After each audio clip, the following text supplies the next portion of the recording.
Hey everyone, so today we're going to be talking about 7 cleaning habits to keep a tidy home. These are super simple and super easy to implement in your house, and they will save you tons of time and energy keeping up with the day to day household tasks and even some of the deeper cleaning, bigger project tasks. So I'm super excited about that. Welcome to my YouTube channel, Upcycled Adulting, where I am all about helping you upcycle your real life into your best life through the use of healthy habits, overcoming obstacles, and growing to accomplish your goals. I am so incredibly happy you're here.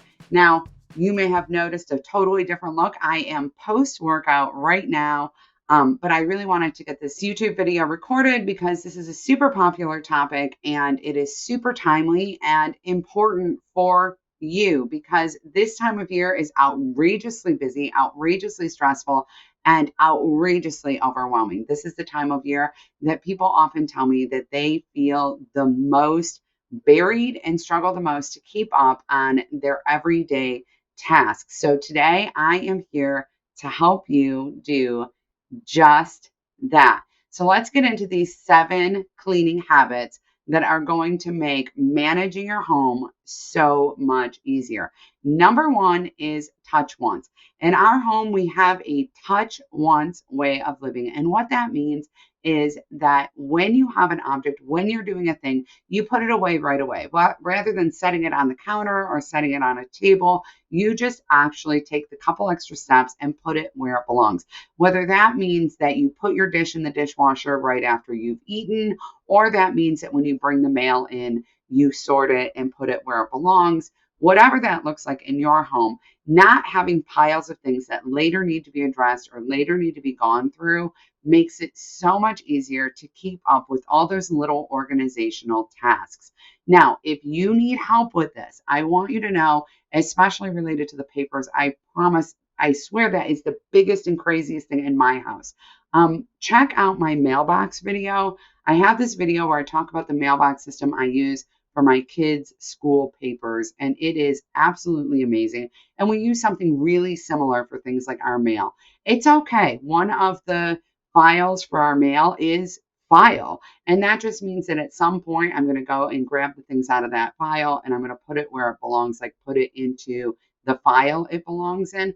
But this way I have my bills all sorted, I get rid of my junk mail, and I don't have piles of random things. When I go to pay my bills, I can get that done quickly and easily because I know where everything is.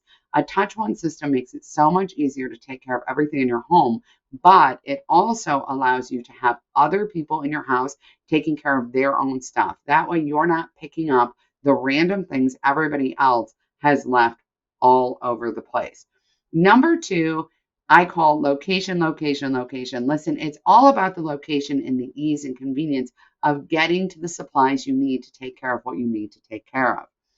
If you keep cleaning supplies in the rooms where you need them, it's easier to tidy up while you're in that room. So if you have bathroom cleaning supplies in every single bathroom and you're in the bathroom and you notice that something needs a wipe down, you can do it while you're there. If you keep your kitchen cleaning supplies in your kitchen, it's much easier and quicker to get it done.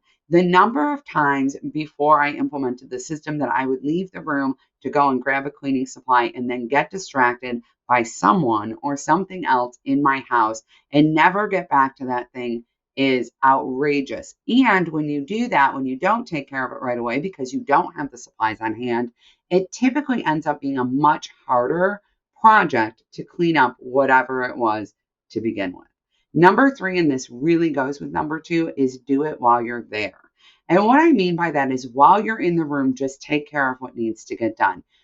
And that could mean that you are already in the bathroom, so you wipe down the counter while you're there. Or it may mean that you spray your tile or scrub your tile with one of those dish scrub brushes or squeegee your shower doors while you're in the shower.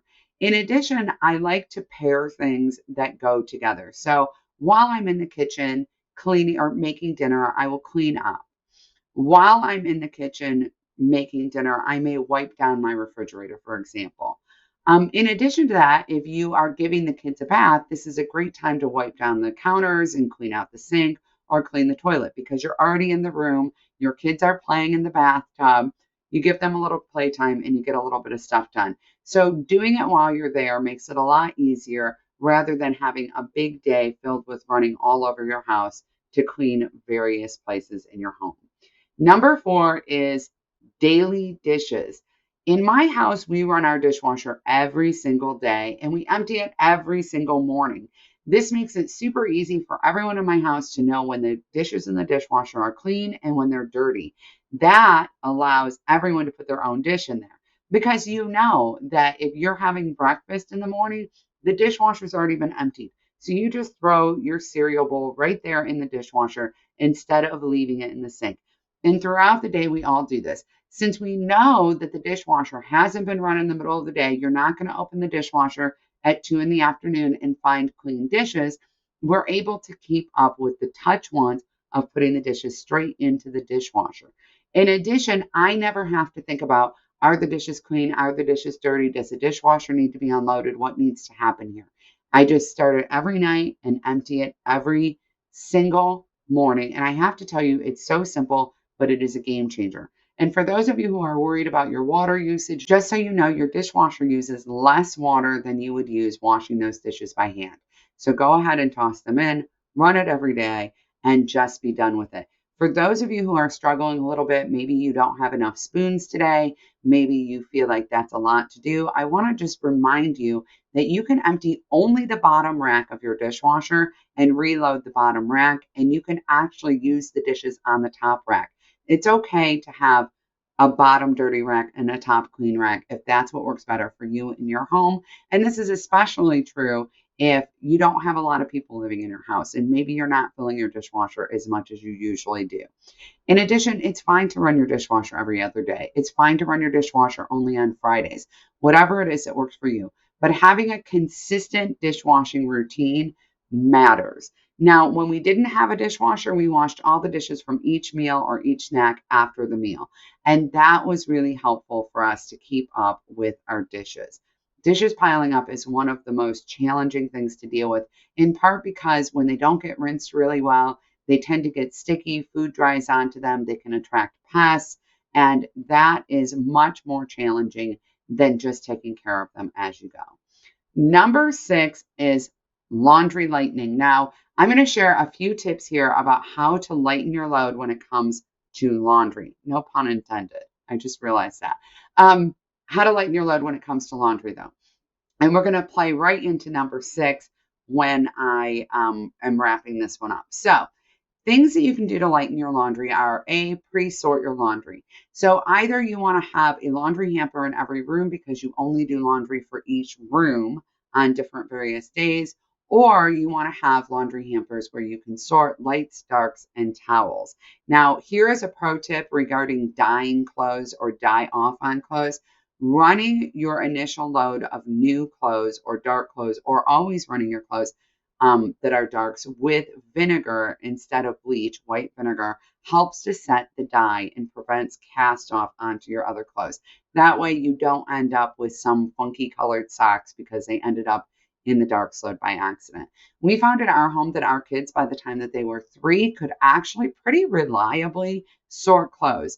I mean, that doesn't mean I wasn't making sure that there wasn't some unusual thing somewhere, but they could pretty reliably sort clothes between lights, darks, and towels. That makes it a lot easier because as a hamper fills, you can just go wash it if you'd like.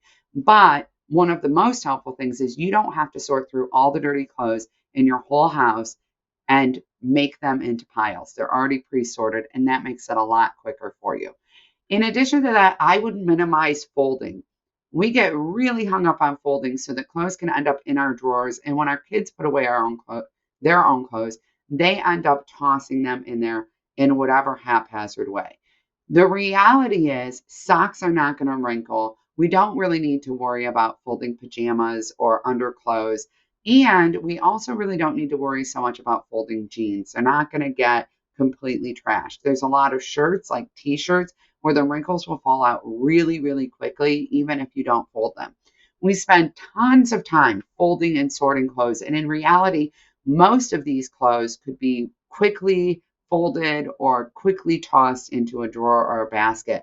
I love the idea of the sock baskets. where you have a sock basket for each kid and you put their socks in that basket and you just put that in your shoe closet or in your mudroom. And that way your kids always know where their socks are. Anytime that you're getting ready to go somewhere, they don't need to run back to their room and get a pair of socks. Their socks are right there with your shoes. This is a really great way to go if your kids love being barefoot. If you are a barefoot family, don't put those socks in their bedrooms. Don't put those socks in their drawers. Don't even worry about folding them. Just put them in a basket right next to their shoes. The other thing that we really want to minimize the folding of is linens. Now, listen, my sister, my youngest sister years ago, sent me a video of a woman folding a fitted sheet. And at the end of the video, it was nice and square and flat and tidy. And it said she's a witch. She must be a witch. And every single time I fold a fitted sheet, that's exactly what I think about, because I am a person who can fold a fitted sheet totally flat, and I'm happy to show you all how. But what I would do instead, because it is time consuming, and why do it if you don't have to, is either strip the beds, run the laundry, put the sheets back on the beds, or lean into cleaning habit number 6, which is creating a bed lasagna. Now, listen, bed lasagnas are really important for young kids and for people who tend to have night sweats. You know, my husband tends to sweat a lot at night. And as women age and we get into perimenopause and menopause ages, it's common to sweat a lot at night. Also, pregnant women may find this to be a problem as well, or if you are in any way dealing with hormone fluctuations. So here's how the bed lasagna works. You put on a waterproof mattress pad. No, they're not all plastic. Then you put on a fitted sheet, then another waterproof mattress pad, then another fitted sheet, then another, until you can no longer put them on. You want to have at least 2 layers at all times. What you can do then is, if anyone is sick in the middle of the night, if you have a baby and they have a blowout, if you are sweating or your partner is sweating and it's waking you up because you're sleeping in wet sheets, you can just get up, pull back your blanket and your flat sheet if you use one, and strip off that top layer and go right back to bed. Now, if you have a kid and there's something gross going on with that because they were sick or something, you can always take it off, throw it in your laundry sink to soak, and then deal with it in the morning. But this gets you back to bed faster. It gets everyone back to bed faster.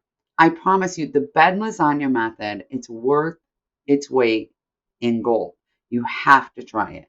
Number 7 is just having a tidy time.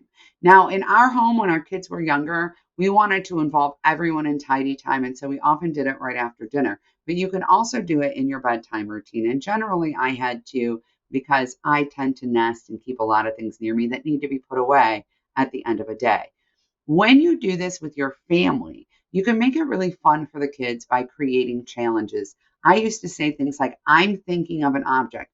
Whoever gets that object wins, and they get to be in front seat tomorrow, or they get to pick the first show tomorrow, things like that. So there were little rewards associated with it that were not necessarily financial in any way. They didn't cost me anything.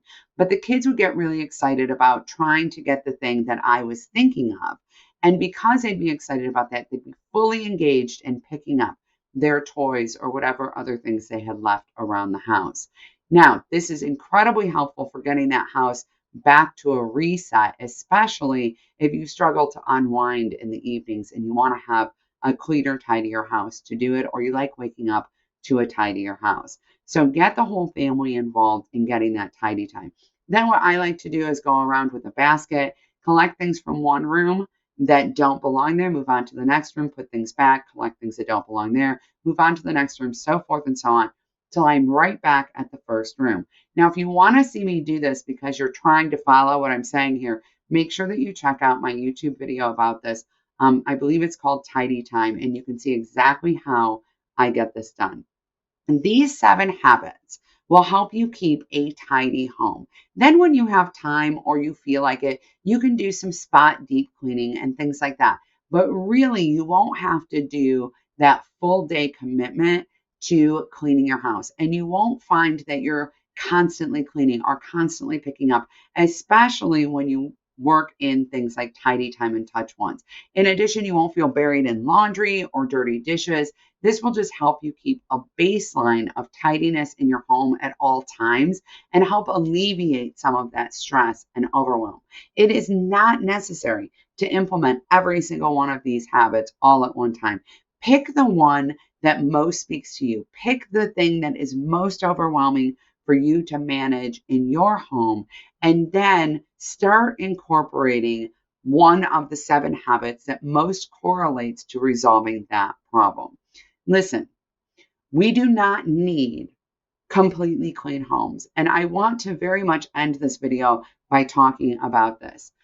Home care and personal care are morally neutral. Casey Davis is completely right about this. They are morally neutral. It does not make you a better person or a better mom or a better wife or a better partner because your home is clean. That doesn't mean that you are better in any sort of way. And it doesn't make you lesser if your home is not. I don't care what your sister, your mother-in-law, your neighbor, or anybody else says or thinks on this subject. Having a home that's comfortable to live in, that is safe for the people who live in it, is the priority. And I don't know about you, but for me, that doesn't include washing walls or wiping down baseboards. There are several household tasks that we tend to do or tend to get really hung up on because we feel like we should, or because we want to present our homes in certain ways, or because we feel bad, like we are letting people down or we are not doing enough if our homes are not a certain specific standard of clean. And I want you to know that none of that is real. None of that is real. I hope you subscribe to my channel because in the coming weeks, I'm going to be talking more about home management. And I'm specifically going to be talking about our own self-judgment, the judgment of others, and all of the mindset things that go on related to what we feel like we're supposed to be doing at home. And I think that you will greatly benefit from this, especially if you are feeling overwhelmed or stressed out by domestic tasks. In addition, we're going to talk about how to share the load well, how to get help where you need it, how to let things go, all those good things. So these are the 7 habits to help you keep a tidy home. Number 1, touch once. Number 2, location. Make sure you have what you need where you need it. Number 3, while you're there, when you're in the room already or when you see it, take care of it right away. Number 4, set up a schedule for running those dishes, running that dishwasher, whether it's every day or once a week, whatever works for you. Make sure that you set that schedule and stick to it, even if you don't necessarily need to.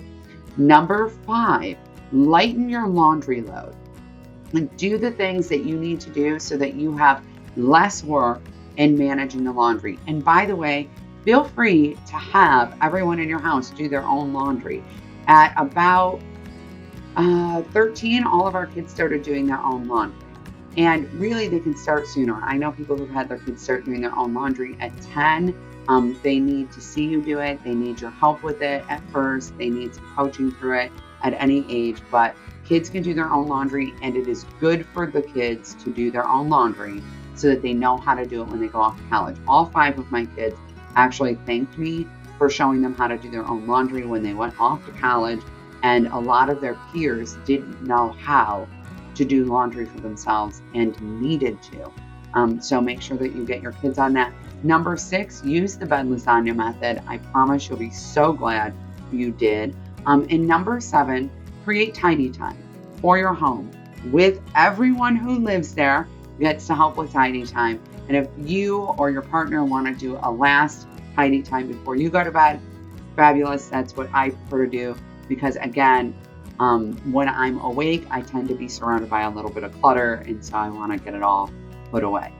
So follow these 7 cleaning habits, and you too will have a low maintenance, low stress, tidy home. All right, I will see you next week. Again, don't forget to subscribe, and I hope to see you again. Bye, everyone.